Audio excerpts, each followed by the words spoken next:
శివాయ గురవే నమః.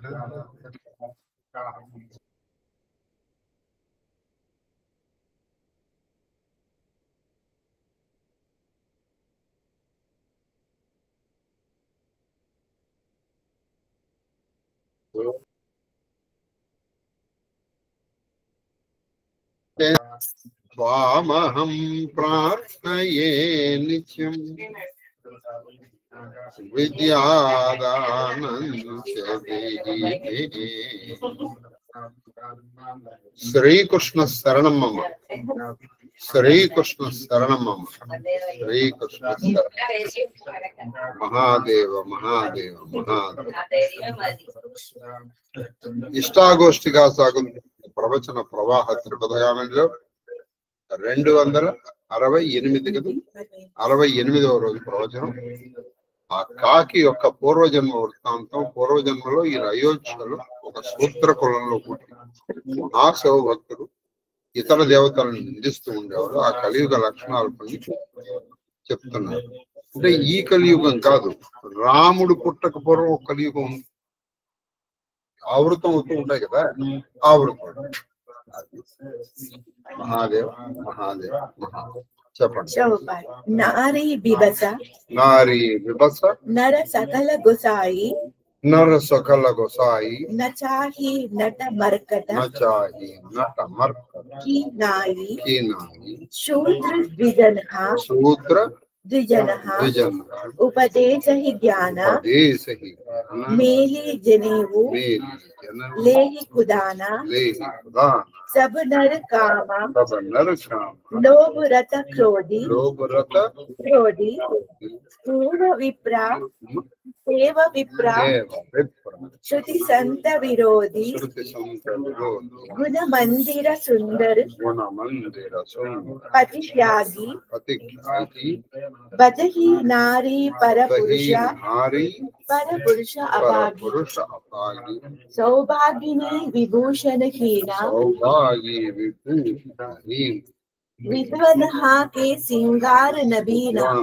सिंगार नबीना, गुरु शिष्य बदिरा, गुरु शिष्य बदिरा, अंधकाले का, अंधकाले एक ना सुनई, एक ना सुनई, एक नहीं देखा, एक नहीं देखा, हरहि शिष्य, हरहि शिष्य, धन शोक न हरहि, शोक न हरहि, सो गुरु, सो गुरु, घोर नरक महु परई, नरक महु परई, मातो पिता, मातो पिता, बालकनहि, बालकनहि, बोलावहि, बोलावहि, उदर भरे, उदर भरे, सोई धर्म सिखावहि, ధర్మ सिखावहि. సికాలు. మీరందరూ కూడా దండం పెట్టుకోండి, ఎందుకంటే చాలా చక్కటి విషయాలు అక్కడ ఉన్నది మాధుర్యపాలు గురువు గారు ఎక్స్టెండ్ అవ్వకూడదని. ఎందుకంటే కలియుగ లక్షణాలండి. ఏం చేస్తాం, ఈ ప్రత్యక్షంగా మనం చూస్తున్నది. చెప్పండి. పురుషులందరూ స్త్రీలకు వశులై గారడి వారి చేతిలో కోతుల వలె ఆడుచుందురు. వీళ్ళందరూ పురుషులందరూ స్త్రీలకు వశులై గారడి వాడి చేతి. కరెక్ట్ గా తెలుగులో హిందీలో చెప్పాలంటే జోరుకా గులాం. వీళ్ళు నిర్ణయాలన్నీ వాళ్ళ చేతుల్లో. కొన్ని కొన్ని కొన్ని చూస్తూ ఉండవు. ఏమండి ఏమంటారా? ఒక్క నిమిషం. అదేంటంటే హోమ్ డిపార్ట్మెంట్ పర్మిషన్ అంటే తీసుకోకూడదని కాదు, వాళ్ళకి ఎక్కడంత వల్ల అంతే విలువ.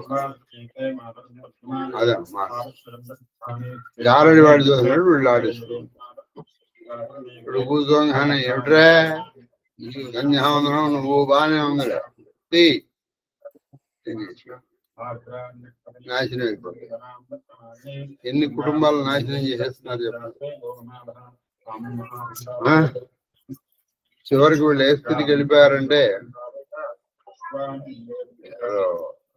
అత్తల్ని తగలబెట్టే స్థితికి వెళ్ళిపోయారు. ఇది పరిస్థితి. చిత్రం ఏంటో తెలుసా మీకు? తెలుసో తెలుసు కానీ ఆయన మంచి వేద పండితుడు.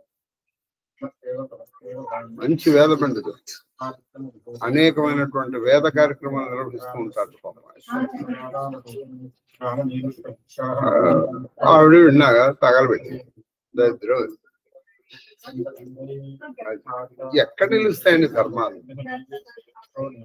చెప్పేవాడు లేడు, వినేవాడు అసలు అంతకన్నా ముందరే లేడు. శూద్రులు బ్రాహ్మణులకు జ్ఞానోపదేశము చేసేదారు. అద్దుకో, ఇది కరెక్ట్ గా చెప్తాను.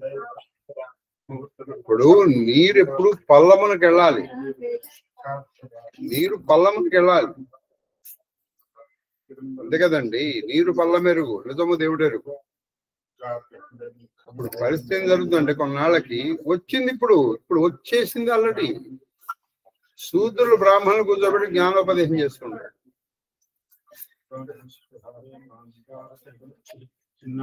అదేంటంటే జ్ఞానం ఎవరైనా దగ్గర నేర్చుకోవచ్చు. ఎందుకు నేర్చుకోకూడదండి? ఎందుకని వీడికి తెలియదు, వాడు చెప్తూ ఉంటాడు. అంటే వర్ణాశ్రమ ధర్మాలు మంట కలిసిపోయి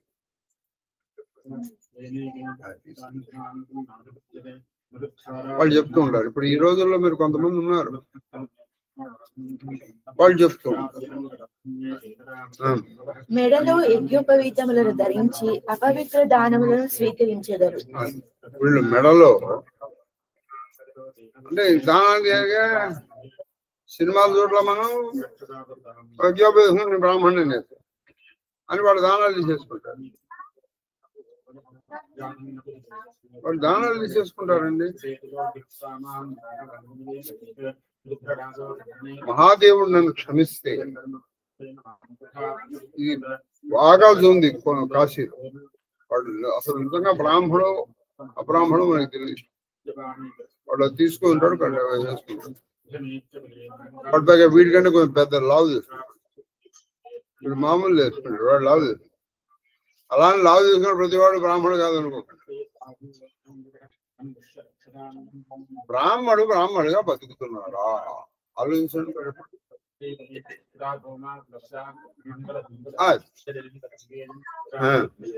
జనులందరూ కామ క్రోధ లోభ పరాయణులై ఉందరు. అంతే, జనులందరూ దేనికంటే కామ క్రోధ లోభ. ఏది ఎప్పుడు ఏదో మనం వదులుకుందాం రా కొంచెం లెఫ్ట్, వదిలే ప్రసక్తి. కామ క్రోధ లోభ పరాయణులై ఉంటారు. అది తర్వాత బ్రాహ్మణులను వేదములను సజ్జనులను ద్వేషించెదరు. అంతే. ఒక మనిషి చనిపోవాలనుకోండి, అన్నద్వేషం పుట్టాలి. అన్నం సహించకపోవడం. ఒక సమాజం చనిపోవాలనుకోండి, బ్రహ్మద్వేషం పుట్టాలి. కష్టం అలాగే ఉంది.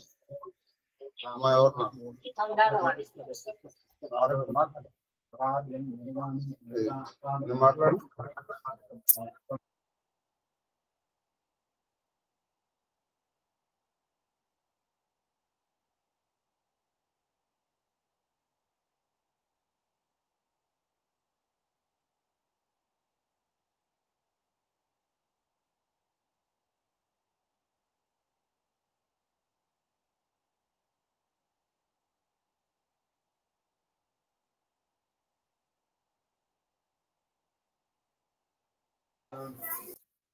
చెప్పండి.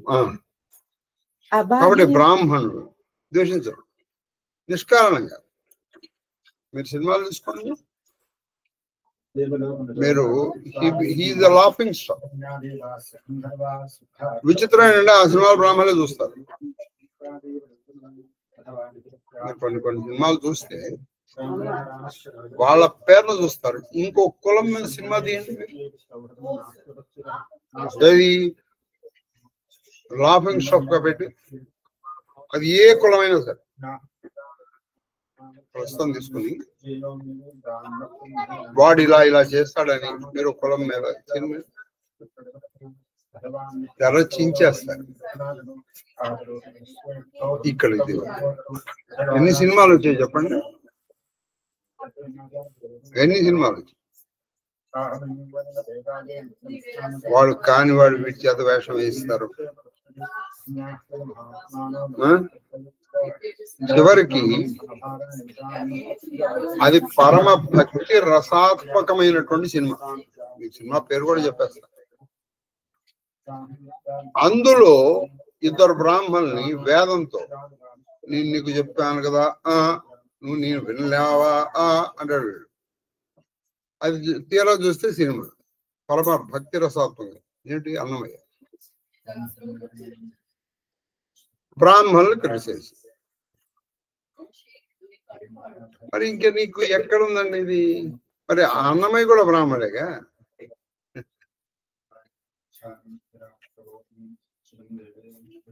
వాడు నీకు లాఫింగ్ స్టఫ్. వాడు దీన్ని అపోజ్ చేయగలిగిన వాడు ఎవడు లేడు. అపోజ్ చేయగలిగిన వాడు ఎవడు? అలాగే బ్రాహ్మణులు, సజ్జనులు. ఇప్పుడు ఎవరన్నా పూజ ఏమిటండి తెల్లా లేస్తే పూజలే బ్రాహ్మణులు, సజ్జనులు వేదాలని అపహరించారు. ఇవి అపహరించడం అభాగ్యులైన స్త్రీలు సర్వ గుణ సంపన్నుడు సుందరుడైన పతిని వదిలి పరపురుషుని చెంత చేరుచుందురు. అభాగ్యం. వీడు సుందరుడు, సుందరు ఉంటాడు, వీడు ఇంకోటి దిగుతాడు. అభాగ్యం అంటే భాగ్యం లేదు. ముత్తైదువుల శరీరములపై ఆభరణములు ఉండవు. విచిత్రం. వీళ్ళు ముత్తైదువులు అని చెప్తే గాని మనం తెలియదు.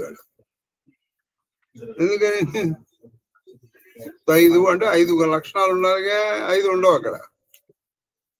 మనం చెప్పాలి. ఎవరు ఏమిటో కానీ మనం చెప్తే కానీ తెలుసుకోవడానికి పరిస్థితిలో ఉంటారు. ఇది అంతకంటే వివరించడం కష్టం.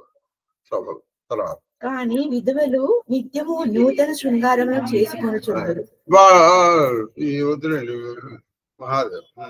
గురు శిష్యుల సంబంధము గ్రుడ్డి చెవిటి వారి మధ్య గల సంబంధం వంటి. గురు శిష్యుల సంబంధాలు ఏమంటాయంటే, ఒక గుడ్డివాడు ఒకటి చెవిటివాడు, ఒకటి కనపడదు ఒకటి కనపడదు. వీళ్ళకి అంటే ఇప్పుడు గురువు గారు అన్నాడు గుడ్డివాడు అంటే శిష్యుల తప్పుల్ని వాడు కళ్ళు మూసుకున్నాడు పోదు. శిష్యుడు చెవిటివాడు, వాడు చెప్పింది వీడు వినిపిస్తుంది. మళ్ళీ వీళ్ళు చెప్పుకోవడానికి వీళ్ళు గురు శిష్యులు. ఏం మాట అండి ఇది! నిజంగా ఇది నన్ను అడిగితే, సరే ఏ గురు శిష్యులకు సంబంధం మా శిష్యుల చేత ఇంపోజిషన్ రాయించాలి. ఇది ఒక 1000 సార్లు రాయని చెప్పాలి. రోజు ఒక 1000 సార్లు రాసి 108 సార్లు జపించాలి ఈ వాక్యాన్ని. శిష్యుల తప్పుల్ని నిజంగా గురువు అనేటువంటి వాడు శిష్యుడు తప్పు చేస్తే అయినా ఇది తప్పు అని చెప్పగలిగిన వాడే గురువు. ఎందుకని? శిష్య పాపం గురువు రోజేత్. వాడు చేసిన తప్పని వీడికి తగులుకుంటుంది. అది వాడు చేసేవన్నీ కూడా వీళ్ళకి తగులుకుంటాయి. అన్ని జగద్గురువులు ఏదో గురువు పొజిషన్లు అవే. ఇట్స్ నాట్ ఎ ప్రివిలేజ్ అండి, ఇట్ ఇస్ ఎ రెస్పాన్సిబిలిటీ.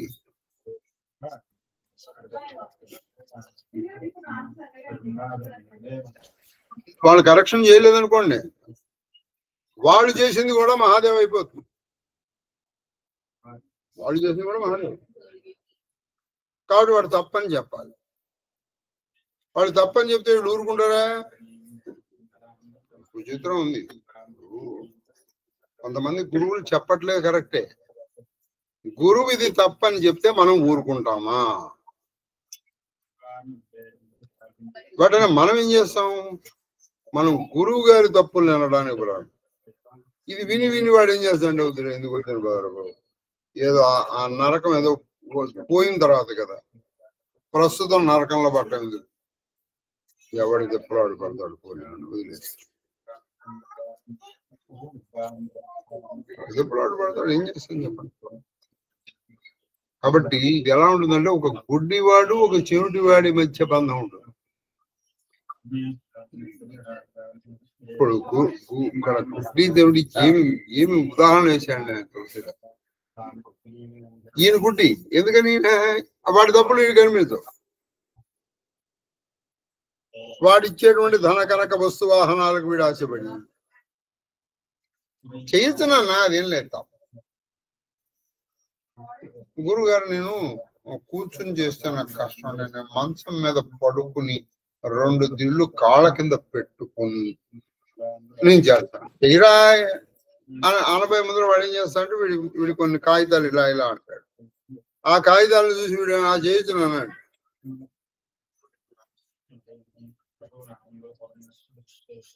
పోని ఎవడైనా పోనీ కాగితాలు కాసిపడకుండా నాన్న అలా చేయకూడదురా అంటే వినేవాడు ఉంటాడా? కలియుగం లక్ష్యం అది. గురువునకు జ్ఞాన దృష్టి ఉండదు, శిష్యుడు గురువుపదేశమును వినడు. వీడికి జ్ఞాన దృష్టి లేదు, వీడికి గురువు గారికి ఉపదేశాన్ని వీడు. అందుకే మీకు చాలా సార్లు మంచి బాగా చెప్తున్నాను, నా గురువు రధికం అని మానేసేయండి. నా గురువు రధికం అన్నప్పుడు ఏం జరుగుతుంది? నీకు దేవుడి మించి కూడా గురువు. అందుకేదండి గురు బ్రహ్మ, గురు విష్ణు, గురు దేవో, గురు సాక్షాత్ పరబ్రహ్మ. వీళ్ళు ముగ్గురు పైవాడే, వీళ్ళు పైవాడు. పైవాడుగా మనం చూస్తున్నామా? శిష్యుని ధనమును అపహరించి వారిని శోకములకు గురి. అది గురువు గారు, ప్రస్తుత గురువు గారు ఎలా అయిపోయారంటే శిష్య విత్తాపహార. శిష్యుని యొక్క డబ్బును తీసుకున్నాడు. శిష్యుడి యొక్క డబ్బుని అపహరించడం దొంగతనం చేయక్కల్లా. రారా ఏదో చెప్పేస్తాడు వీడి పేరు, నీకు అది చేయిస్తాదా, నీకు ఇచ్చేయిస్తాదా, నీకోసం నేను ఇచ్చేసాందా, తీసుకొచ్చేసాను. ఆయన పేరు సూర్యనారాయణ. అంటే మీకు తెలియదు రండి, ఇంకెవరికి తెలియదు. సూర్యనారాయణ కానీ మీకు తెలిసిన సూర్యనారాయణ ఎవరిని ఆపాదించుకోవాలి. ఇది 1986-87లో జరిగింది కదా. ఆయన బ్యాంక్ లో పనిచేసేవారు. ఆయన గురువుని ఆశ్రయించారు. గురువు గారు అప్పుడప్పుడు బ్యాంక్ వచ్చేసేవారు. ఆయన ఈ ప్రపంచం అంతా ఇచ్చారా నాయన, ఇది ఇచ్చారా, అవి ఏమి కలుసురా, అది ఇది అని ఇలా మిథ్యలు 4 చెప్పి 10,000 అనేవాడు. వీడు క్యాషియర్, అందులో బిగించేసాడు. అన్ని మిథ్యలు, డబ్బులు మాత్రం నిజం. ఇలా 10 సార్లు చేశాడు. దాదాపు అప్పట్లోనే 1,00,000 2 లక్షలు వచ్చింది. ఈయన హస్బెండ్ అయ్యాడు. తర్వాత గురువు గారు కనపడటం మరి అన్ని మిథ్య అయినప్పుడు ఇది మిథ్యగే. వాళ్ళ నాన్న ఉండేవాడు. ఏంటి మా నాన్న దగ్గరకు వచ్చాడు, మిమ్మల్ని వదిలేసి మా వాడు ఆయన ఎవరినో పట్టుకున్నాడండి, ఇప్పుడు ఉద్యోగం పోయింది, ఏం చేయాలో తెలియదు.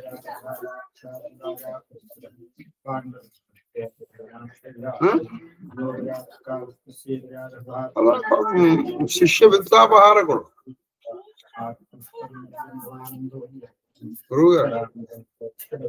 ఏంటి నువ్వు అది తీసుకురా, ఇది తీసుకురా, ఇది తీసుకురా, అది తీసుకురా. వాళ్ళ కోపం వచ్చి చివరికి గురువు గారి దగ్గరికి రావడం కదండి. శిష్యుడు ఏదో ఒకసారి అంటే తీసుకొస్తారు, 2 సార్లు తీసుకొస్తారు, 3 సార్లు తీసుకొస్తారు. అలా శిష్యుల్ని ఎక్కువగా మనం అది తీసుకురా, ఇది తీసుకురా. నాకు తెలుసు ఒకడు ఆ శిష్యురాలను బాగా విసిగించాడు.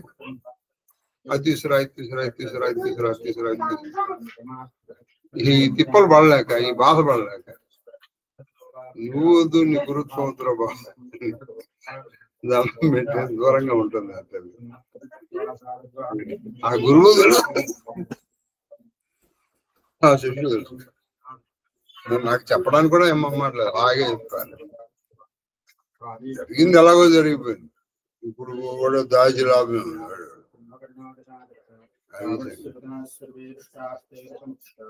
మీకు కూడా ఆ గురువు తెలుసు, ఆ శిష్యురాలు చెప్పండి. వారు ఘోర నరకముల పాలగుదురు. ఆ శిష్యుడి యొక్క డబ్బుని అపహరించి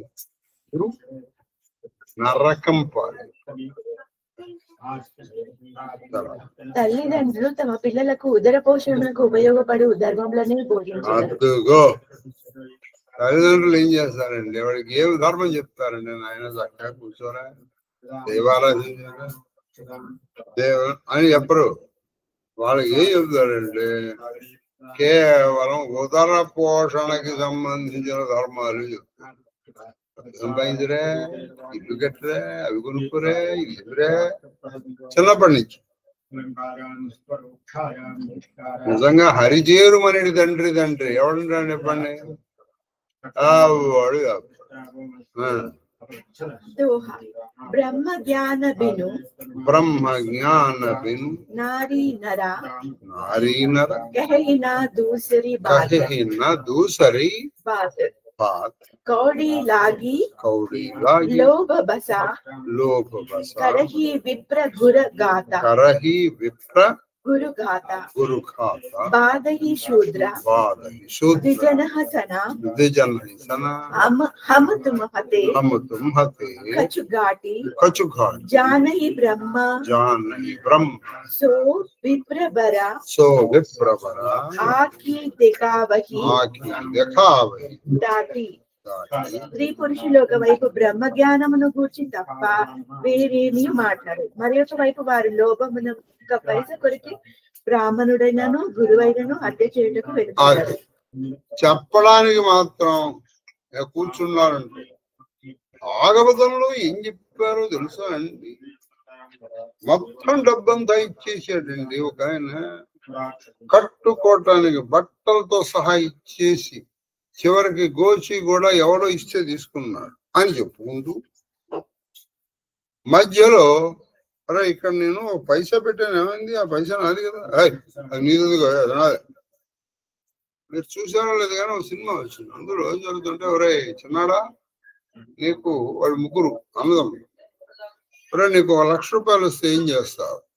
రూపాయలు వస్తే ఏం చేస్తాను? అదే పేదవాళ్ళకి పనిచేస్తాను, ఒక్కొక్కళ్ళకి 1000 రూపాయలు చొప్పున 100 మందికి ఇచ్చేస్తాను. నీ జేబులో 10 రూపాయలు నేను చూసాను, అదే 1,00,000 రూపాయలు ఇస్తాను కదరా, మరి 10 రూపాయలు ఇవ్వడానికి బాధపడతానంటే అంటే అవునా, నా దగ్గర లేదు, నువ్వు ఏదన్నా అడుగు ఇచ్చేస్తాను, నా దగ్గర ఉన్నది ఎందుకేం ఇస్తాను అంటే వాడి దగ్గర లేని వాడు ఇవ్వట్లే, ఉచిత మాత్రం దాచుకుంటాడు. మీరు కష్టం ఇది కనిపిస్తుందా? ఒక్కొక్కడు నీతులు చెప్పాలని వ్యాస పరాశరులు కూడా నీతులు చెప్పలేదు. మరి బాబు మనం కార్యక్రమం చేద్దాం, ఎవరు అందిస్తానంటే నేనండి ఇచ్చేస్తానండి, నేను కష్టపడి ఒక 100 పైసలు ఇచ్చేస్తాను. వీడు 100 పైసలు ఇచ్చి ఇక వీడు అక్కడ చేసే అల్లరి అంతా ఇంత కాదు ఏమండి. పైగా మీరు సిన్సియర్ గా చేయండి, అసలు అక్కడ ఆకర్షణ ఉన్నప్పుడు ఇది చేయాలి.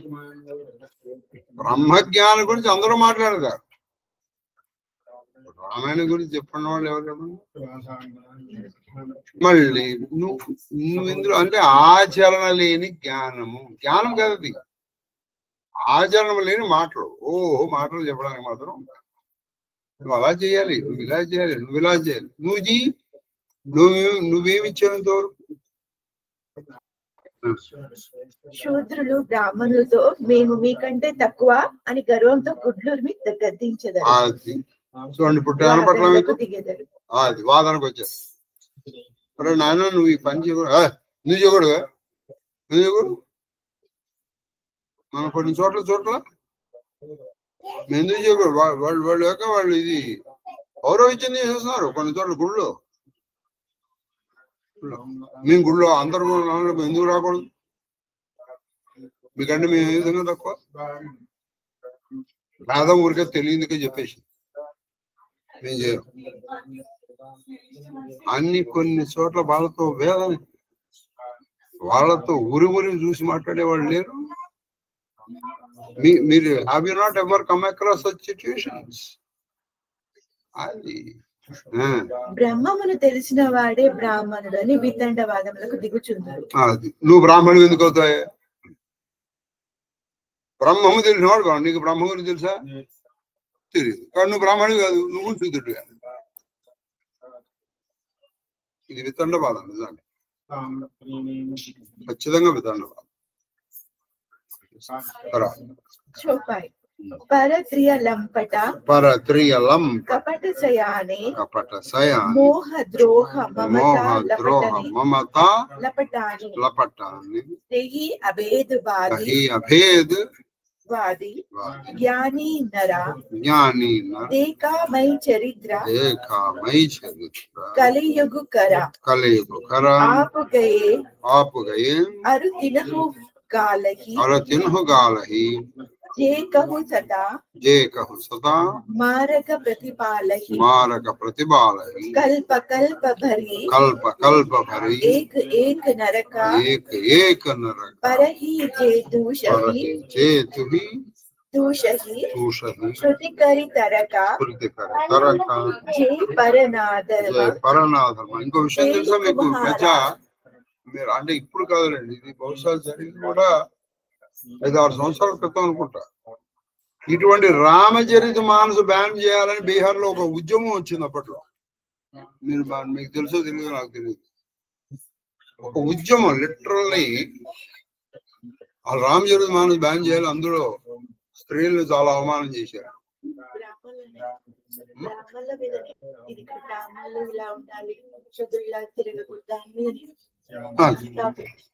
దీని మీద మొత్తానికి అది అసలు రామచరిత మానస్ బ్యాన్ చేయాలి మరి అది ఎందుకు సబ్సైడ్ లో తేలిందో తెలియదు కానీ అప్పుడు ఒక 5-6 సంవత్సరాల క్రితం బిఫోర్ కరోనా అనుకుంటున్నాను నేను స్వపచ కిరాత ఓల కలవార నారీ ముయి గృహ సంపతి నాసి మూఢ ముడాయి హోయి సన్యాసి తే విప్రనః సన ఆప పూజావహి ఉభయ లోక నిజ హాత్ నసావహి విప్ర నిరచర లోలుపకామి నిరాచార శతవృషలి స్వామి శూద్ర కరహి జప తప వ్రత నానా బైటి బరాసర కహి పురాణ సబ నర కల్పిత కరహి అచార జాయినా భరణి అనీతి అపార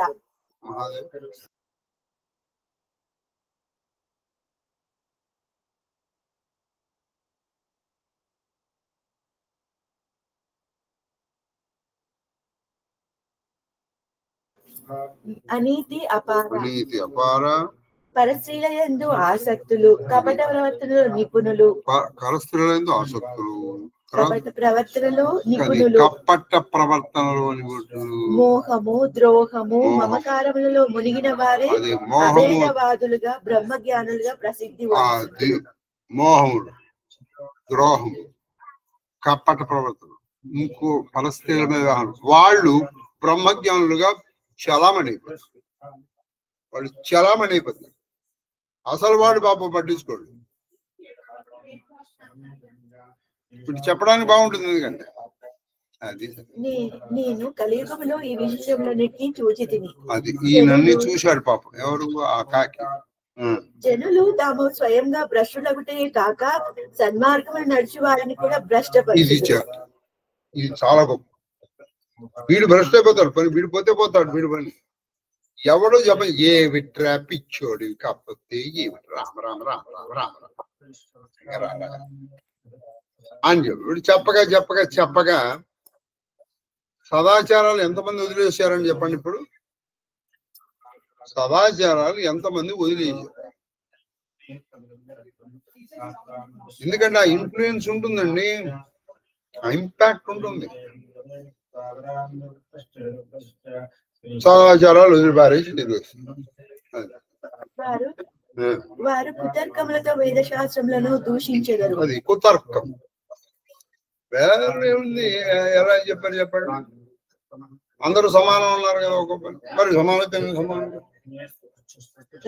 అది ప్రతి కల్పమునందును నరకయాతనను అనుభవింతురు. అది ప్రతి కల్పంలో నరకయాతనలు. ఒక్క నరకం తర్వాత ఇంకో నరకం తర్వాత ఇంకో అలా అనుభవించి నీచ వర్ణస్థులైన నూనెలను అమ్ముకొనిటి వారు కుమ్మరులు కుక్క మాంసమును భక్షించేది ఇవి నూనె అమ్మకూడదు. నూనె అమ్ముకునే వాళ్ళు, కుక్క మాంసాలు అమ్మేవాళ్ళు, పిల్లులు కోళ్ళు మద్యములు, అది పిల్లులు కోళ్ళు మద్యాన్ని అమ్ముకొనిడి వారు వీరందరూ భార్య చనిపోయిన పిదప గాని సంపదలను కోల్పోయిన తర్వాత గాని తల కొరిగించుకొని సన్యాసులు అయ్యేదరు.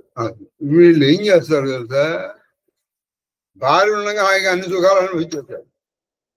ఇంతవరకు వీడు చేసింది ఏమిటయ్యా అంటే మద్యాన్ని నమ్మాడు, కోళ్ళని నమ్మాడు, పిల్లులు నమ్మాడు, కుక్క మాంసం తిన్నాడు. ఈయనకి అన్ని పోయిన తర్వాత ఇప్పుడు నేను సన్యాసి.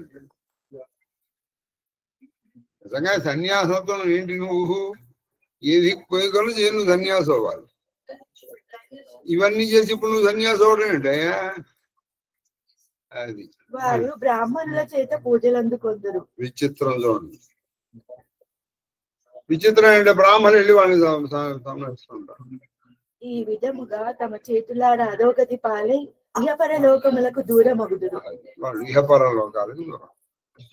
బ్రాహ్మణులు విద్యాహీనులై లోబులై విషయాసక్తులై ఆచారహీనులై మూర్ఖులై నీచజాతి స్త్రీలను వ్యభిచారులను వివాహమాడెదరు. వీళ్ళు ఏం చేస్తారు? బ్రాహ్మణులు నీచులై విద్యాహీనులై ఆచారహీనులై తక్కువ జాతి స్త్రీలను వివాహం ఆడతారు. శూద్రులు నానా విధములైన జపతపో వ్రతాదులను చేసి కూర్చుండి వాళ్ళు చేయక్కల, వాళ్ళు చెయ్యకూడదు కూడా. జపం, తపస్సు, వ్రతాలు కూడా అందరూ అన్ని చేయకూడదు. ఇప్పుడు వరలక్ష్మి వ్రతం ఉంది, నేను చేసి పారేస్తా అంటున్నాడు. నువ్వు వద్దురా నువ్వు చేయకూడదు అంటే ఎవడింటాడు చెప్పండి? ఇప్పుడు చేయిస్తాను మేడం, అందరూ చేస్తున్నారు. ఇప్పుడు రాముడు లిటరల్లీ ఒక శూద్రుడిని చంపేశాడు. వాడు తపస్సు చేస్తున్నాడు. ఒక శూద్రుడిని ఎందుకనంటే వాడు చేయడం వల్ల విపరీతంగా వస్తుంది. ఇప్పుడు నువ్వు అనొచ్చు చేసేమనుకుంటే ఒకడు డాక్టర్ కాదయ్యా, కానీ వాడికి ఎలా చేయాలో తెలుసు. వాడు ఆపరేషన్ చేస్తా ఉంటాడు, చేస్తే వాడికి సర్టిఫికెట్ లేదు. Will you allow him to do it? వాడికి తెలుసు. నేను చేయనివే పోయేది ఒకే ప్రాణంగా. కాబట్టి వాళ్ళు ఏమో అక్కడ అవతల జప తప్ప వ్రత హోమాలు చేసేస్తారు. ఒక ఆయన అయితే ఒక ఆయన కాదు ఇప్పుడు కదా, వాళ్ళు ఏకంగా అవతల వాళ్ళకి రుద్రం నేర్పేస్తున్నాడు. వాళ్ళు రుద్రమంత్రాలు చదువుతున్నారు. కానీ అందరూ చదవడానికి ఒక రుద్రం ఉంది హాయిగా, అది చదవరు. వేద వృత్తులు చదువుతారు.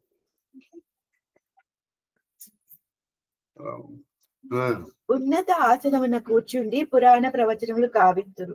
వాళ్ళు ఏం చేస్తారు? ఉన్నత ఆసనం కూడా వాళ్ళు పురాణ ప్రవచనాలు చెప్తారు. బ్రాహ్మణుడు వెళ్ళి అడిగిన గురించి మనుషులందరూ తమ ఇచ్ఛానుసారము మంచి చెడులను మర్చి విచ్చలవిడిగా ప్రవర్తించురు. వాళ్ళ ఇష్టం వచ్చినప్పుడు మంచి చెడు. కలియుగమున ప్రబలడి అపారమైన అవినీతిని వర్ణింప ఎంత వారికి అంత అవినీతి అంటే కాకు రామచరిత మానసు మొత్తం చెప్పిన కాకి కూడా ఏం చెప్పిందంటే అది నేను వర్ణించలేను. ఆయన వాళ్ళు రాముడి గుణాలు వర్ణించమంటే వర్ణించారు, కానీ అవినీతిని వర్ణించరు.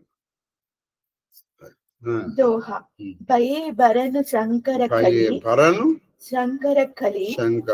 భిన్న సేతు సబులో కరగి పాప పావహి దుఃఖ భయ రుజు చోక వియోగ శృతి సమ్మత హరిభక్తి పద సంయుత విరతి వివేక చలహి నరమోహ బస కల్పలి పంత అనేక. కలియుగమున జనులందరూ వర్ణ సంకరులై మర్యాదలను ఉల్లంఘించెదరు. వారు పాపమును చేసి తత్ఫలితముగా దుఃఖములను, భయములను, రోగములను, శోకములను, ప్రియవస్తు వియోగములను పొందెదరు. ప్రియ వస్తు వియోగం ఎందుకు ఏర్పడుతుంది? పాపం చేస్తారు, దుఃఖం, తర్వాత ఇగో ఈ శోకము, దుఃఖము, ప్రియ వస్తు వియోగము, ఇవన్నీ వీళ్ళు చేయడం వల్ల మనుషులు మోహవశమున వేద సమ్మతమైన జ్ఞాన వైరాగ్య యుక్తమైన హరిభక్తి మార్గమున కాళ్ళు మోపరు. ఆ హరిభక్తి మార్గంలో మాత్రం వారు నిరర్ధకంగా కృత సాంప్రదాయములని కల్పన. కొత్త అని చెప్పాడు రామచంద్రుడు, అప్పుడే చెప్పాడు కొత్త సంప్రదాయాలు. పాత దేవుళ్ళని అర్చించడానికి ఉంది, కొత్త దేవుళ్ళని. ఇప్పుడు ఎక్కడ మహాదేవ మహాదేవ అంటే పుణ్యం వస్తుందో అని చెప్పేసి కొత్త దేవుడి పేరు ఆయన్ని తెలిపిస్తున్నారు.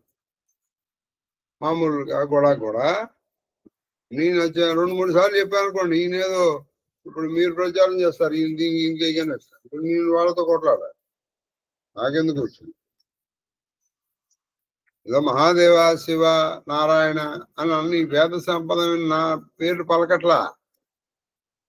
మీరు ఏదైనా వచ్చిందనుకోండి, కానీ ఒక విధంగా రామ్ కలుపుతున్నాడు దాన్ని, కొంతవరకు అది better.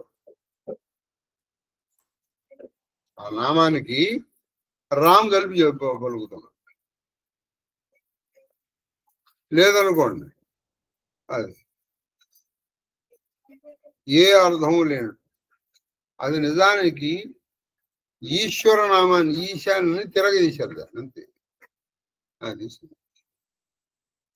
Mahadev Mahadev Mahadev Mahadev Mahadev Mahadev Mahadev Mahadev sir. Mahadev Mahadev Mahadev cake cube 4 రోజుల తర్వాత